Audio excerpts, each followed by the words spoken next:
Former Reggae Girls head coach Charlie Edwards says he was expecting to see a much more controlled performance from Jamaica's women against their Nicaraguan counterparts on Monday in CONCACAF World Cup qualifying in Managua. The Reggae Girls defeated the hosts 3-2 in their Group B encounter. Edwards says based on the time the team had together, he was expecting more.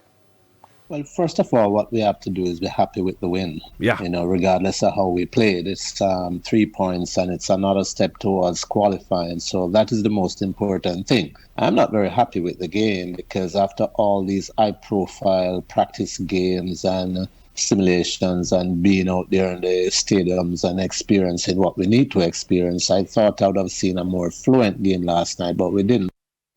One of the challenges the players faced was the turf, and Edwards admits that could have contributed to the team's performance. But there are a couple of factors that we have to take into consideration, especially AstroTurf. Yes. That's a tough one to play, and especially players who are coming into the game with injuries. Now your mind is occupied with staying safe, getting back to your club in one piece and stuff like that. So it's very difficult. Edwards was speaking on Hits 92 FM's Sports Grill on Tuesday. The Reggae Girls will next be in action against Antigua and Barbuda on April 11 before facing Guyana in their final group game on April 19.